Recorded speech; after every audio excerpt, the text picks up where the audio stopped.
Good morning, everyone, and welcome to the session one of Unit 2, that is the estimation of material cost. The course title is Estimation and Costing. The course code is 15ME61T for 6th semester Diploma Mechanical Engineering. Myself, Muhammad Imran, lecturer in the Department of Mechanical Engineering, Government Polytechnic, Karwar. So in the today's session, we are discussing the introduction to material cost, elements of the cost, that is material cost, labor cost, and expenses. So elements of cost. So the total cost of the material is divided into uh, three categories. One is uh,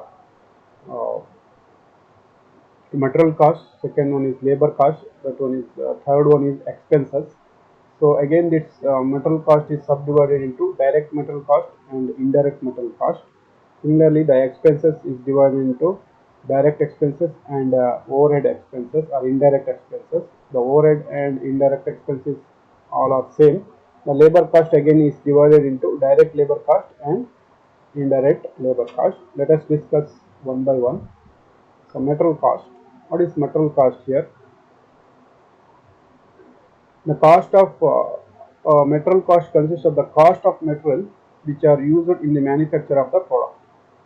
So whatever the cost incurred in the manufacturing of that particular component is considered in material cost. It may be direct labor cost, it may be indirect labor cost. So what are the costs involved in purchasing the materials for the manufacturing of the product is known as material cost. So it is divided as subdivided as direct material cost and indirect material cost. In direct material cost, direct material cost is one which is directly processed or operated in the machine. Uh, it is the cost of those materials which are directly used for the manufacturing of the product and become the part of the finished product.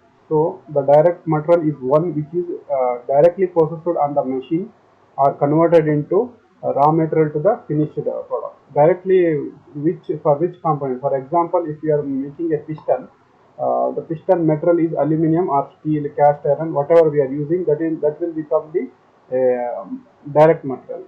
So for if you are manufacturing a furniture, then wood will become your direct material. For example, again, if you are manufacturing a steel bolt, then steel would be your direct material. So what those material which are directly processed from the raw material to the finished side are directly processed on the machine for converting them into raw material to the finished side. Then it is called as direct material cost.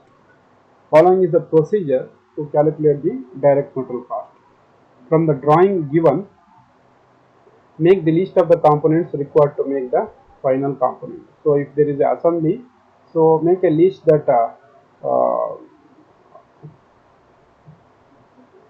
make a list of components which is required to make the final product. From the product drawing, make a list of all the components required to make the final product. Calculate the volume of each component.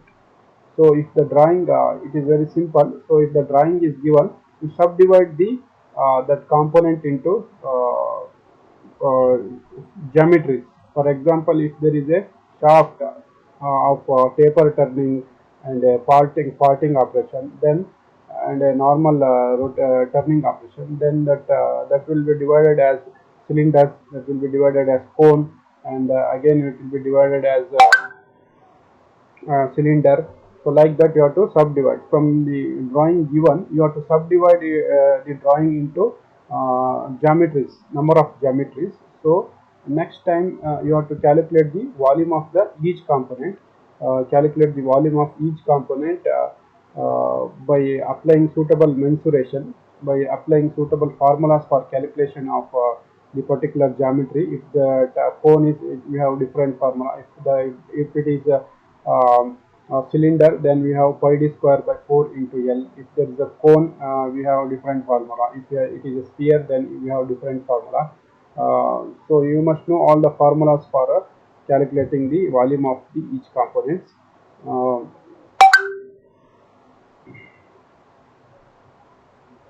After you have to add all the machining allowances for these geometries, not only the direct finished product, you have to add the machining allowances, because we'll purchase the raw material from the market which is having the material. So the material will be worked out, and unwanted material is removed, but we have to pay for that unwanted material also. So for calculation of this, you have to take into consideration whatever the allowances, everything, wastage charges, everything you have to consider. So after calculating the volume of all the components, what you have to do, you have to add the all the volume of the all the components. So in the initial step, you have to subdivide the drawing into different geometries. In the next step, you have to calculate the volume of each geometries, and the third step, you have to add the volume of all the geometry to make a total value and calculate the total value. Um, if that volume is multiplied by density, then it will give the weight of the material per component. So if total volume is multiplied by density of the metal, for example, if the steel density is 7.8 and the volume is 100, you have to multiply 100 into 7.8. If you are using copper, then it is having a density around 8 point something. So you have to multiply the density of that particular material to get the total weight of the material per component. So in the next step, add the process rejection and other allowances like cutting allowances to get the gross weight. So if there is any rejection or any cutting allowances, if it is there, then you have to add all the other extra weight. For extra weight, you have to add the rejection and cutting allowances, everything. If it is mentioned, if it is not mentioned in the problem, then no need to add these things. So you have to add all these extra weight to the total weight to the weight to get the total weight of the component. So multiply the gross weight by the multiply this gross weight by cost per unit weight to get the cost of the raw material per component. So after getting the total weight of the machine, this total weight is multiplied by the cost per kg of material to get the total cost of the product. So after getting the total weight of the machine, you have to multiply this weight by cost of the machine, cost of the product per kg. So for example, if you got the total weight as 9 kg and the cost of the material per kg is 100 rupees, which is given. So then the total cost of the material will become 900. Okay. So the cost of the raw material for all the components is similar, calculated and added up, which gives the cost of the direct material. So you come to know that when the drawing is given, you have to subdivide the drawing into different geometries. In the next step, you have to calculate the volume of each component by adding the suitable formulas. After that, you have to add all the volumes to get the total volume of the component. In the next step, you have to multiply the total volume by the density of that component. Then you will get the total weight of that component. If there is any rejection or any allowances, then you have to add that these things if it is given. If it is not given, no need to calculate that one and to add. And after adding all this total weight, so you have to multiply the total weight per cost of material per unit kg to get the total weight, total cost of the material cost. So indirect material cost. So in addition to direct material cost, there are a number of other materials are used, which will help the direct material to get it finished from raw material to the finished size. So in addition to the material direct material, for example, if you are using a making a steel bolt, you are using other materials. For example, you are using coolant, you are using cotton waste as a cutting fluid, everything. So whatever the other material, other material you are using, other than direct material, for getting it for getting the direct material to be converted it in from raw material to the finished size, then it is called as indirect labor. For example, cotton waste, coolant, uh, glues, lubrications, uh, nails, etc. So that is considered as indirect material.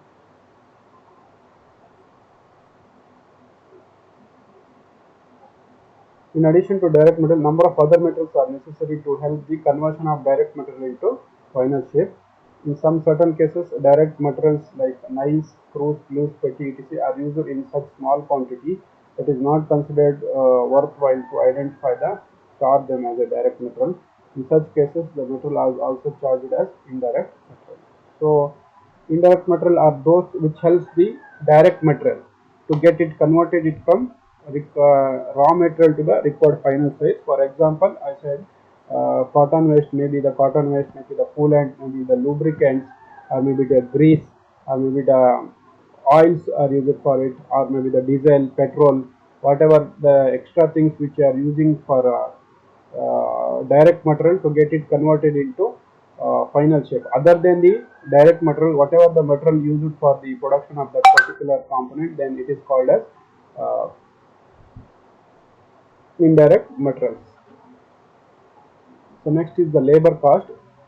Labor cost, it is the expenditure paid to the labor for the operation done by him during the manufacturing of that component. So it is the expenditure made on the salaries, wages, overtime, bonus, etc. of the employee of the enterprise. So it is the expenditure made on the salaries, wage rate, bonus, or maybe commissions, or maybe overtime payment to the labor for his effort put by him in converting the raw material from to the finished size. So labor cost is the all the expenditure which is paid in terms of salary, or in terms of wages, or in terms of bonus, or in terms of commission, or in terms of overtime wages for the labor for his service rendered by the labor in converting the finished raw material to the finished product. So it is nothing but to convert the raw material from the raw material from the finished size, some operator is required. So whatever the cost paid to that operator for finishing that material from the raw material to the finished size is known as labor cost. That may be he will be paid in terms of salary, he may be paid in terms of wages, or bonus, or commission, whatever. So that all the expenses that is paid to the labor for his service for converting raw material into the finished size is known as labor cost. So again, this labor cost is divided into direct labor cost and indirect labor cost. So who is direct labor? The labor who is directly involved in the manufacture of the component. For example, if a steel bolt is your raw material, steel bolt is your component, and the person who is machining those steel bolt is a direct labor. So salaries paid to him is will comes under direct labor cost. Direct labor is one who actually works and processes the material to convert it into final shape. The cost associated with the direct labor is called as direct labor cost. Direct labor is one who directly processes the raw material into the final shape, who directly operates the machine, who directly process the component from raw material to the final shape is called as direct labor. So the cost paid to him in terms of salaries or whatever is called as direct labor cost. So determination of the labor cost. For calculating the labor cost, different times will be taken under consideration. So that is setup time, operation time, handling time, machining time, tear down time, or lost time. So for the calculation of the labor cost, not only the machining time is considered. In addition to the machining time, different times must be added so that labor must be satisfied with his work. So in addition to the machining time, he must be given setup time to set up the workpiece into the chuck, and also personal times, or maybe tear down time, operation time, handling time, or inspection time. So all this time will be considered, and it will be added to the machining time. So the cost will be paid to that time, not for the only for machining time. Miscellaneous allowances, personal allowances, fatigue allowances.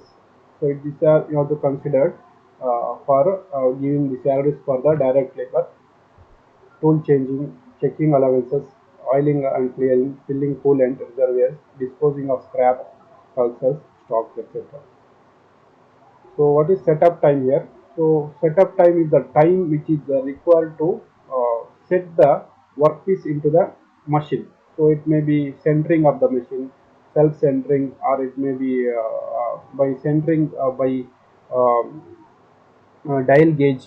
So it requires much time for setting up of the machine or setting up of tools, jigs and fixture, and setting up of tools into the tool post. So whatever the time required for setting the workpiece into the machine and the tools into the tool post, and also jigs and fixtures, setting up bolting and everything of jigs and fixtures will come under this setup time.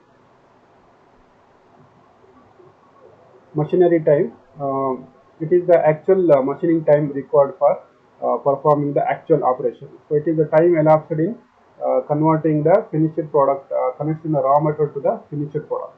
It may be the cycle of operation.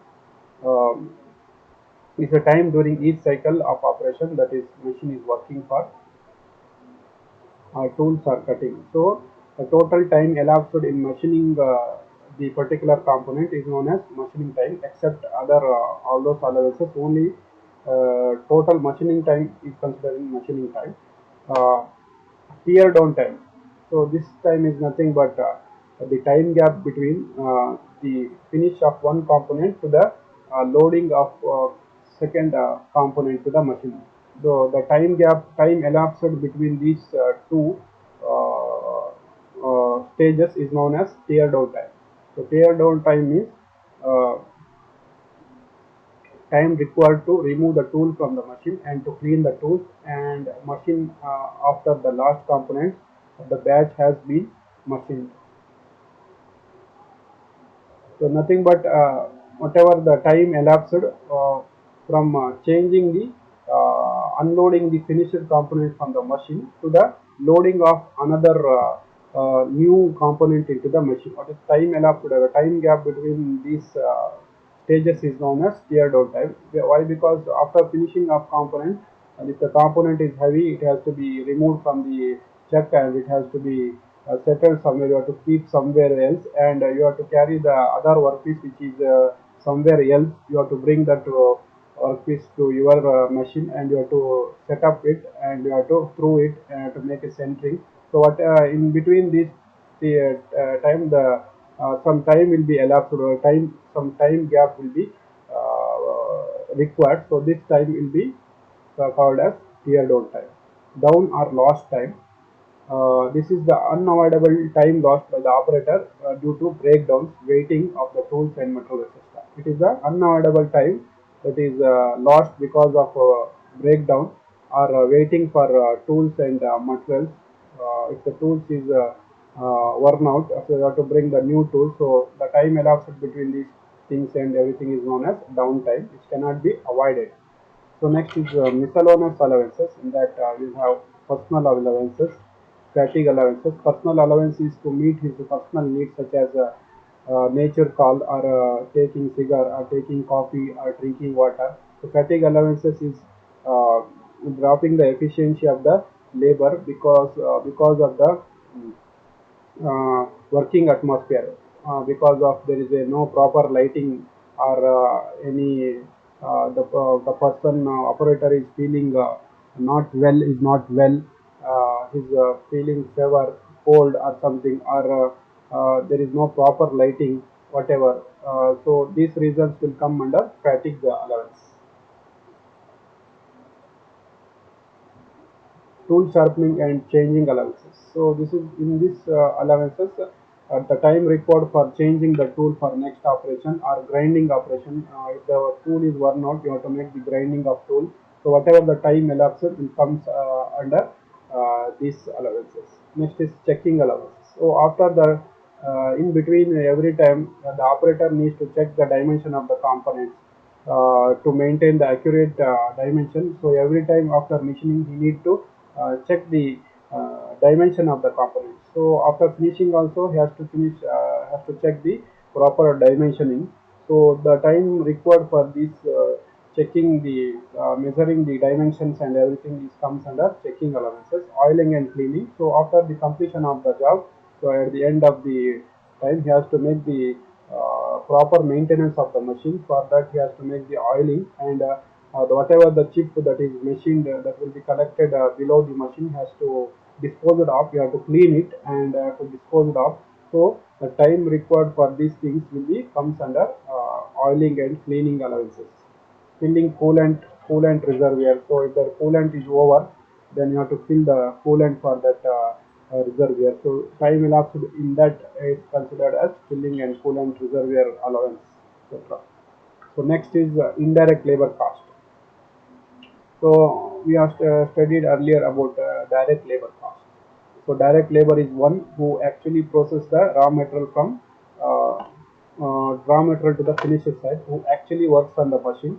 So he is known as direct labor cost. Then who is indirect labor?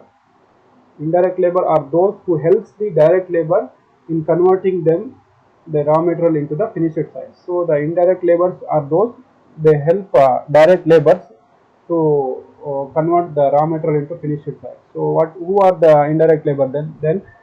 They are helpers, cleaners, storekeepers, supervisors, foremen, office persons, everything, drivers. So they are crane operators. So these are comes under indirect labor. They will indirectly help the direct labor to convert them into finished size. So all those persons who helps the direct labor for converting them into final product is known as indirect labor. Expenses.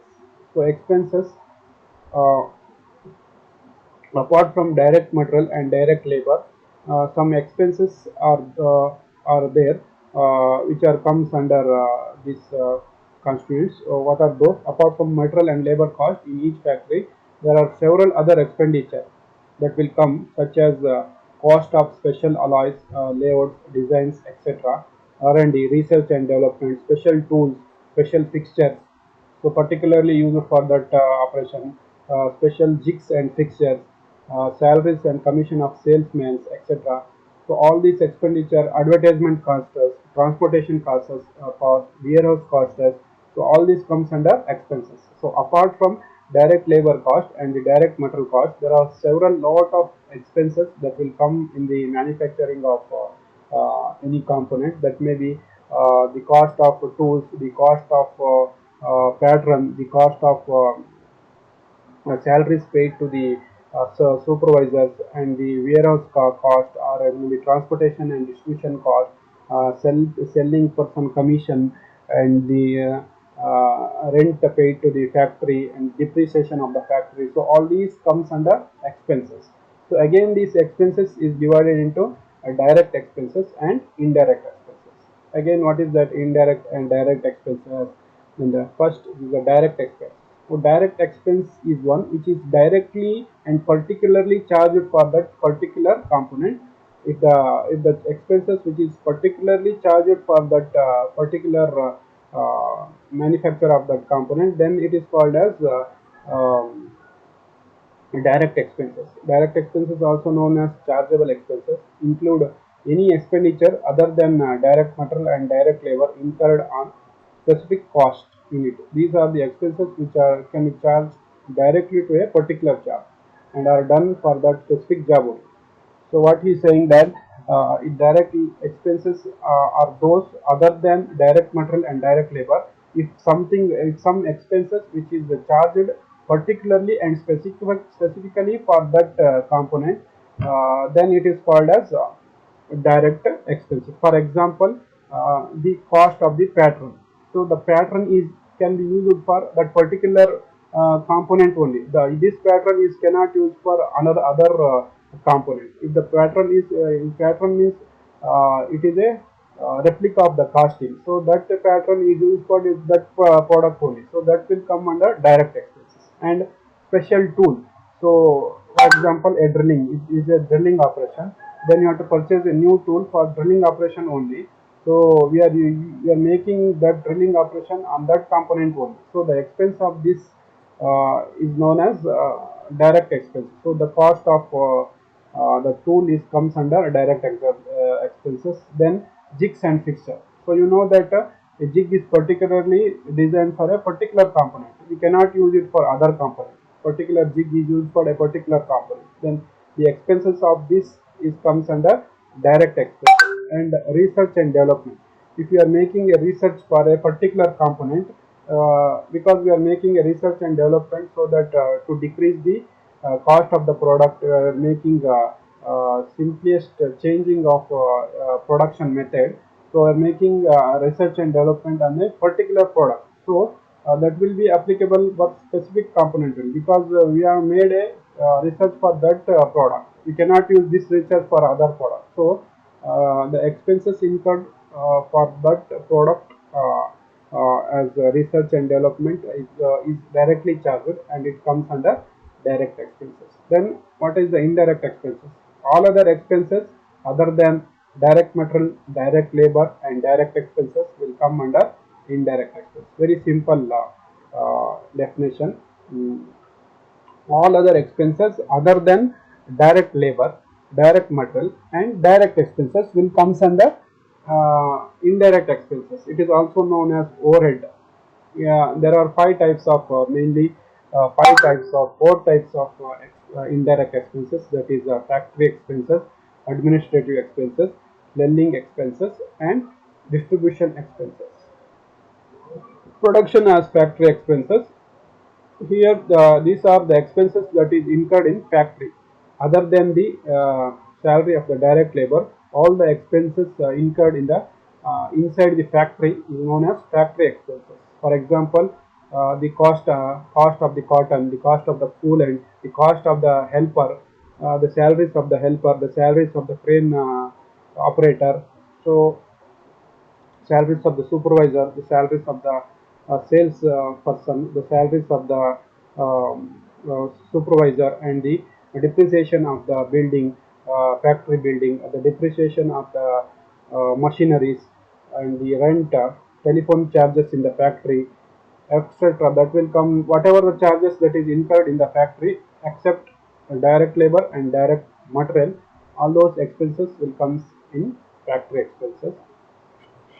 Consumable stores, depreciation, power cost, etc. Administrative expenses.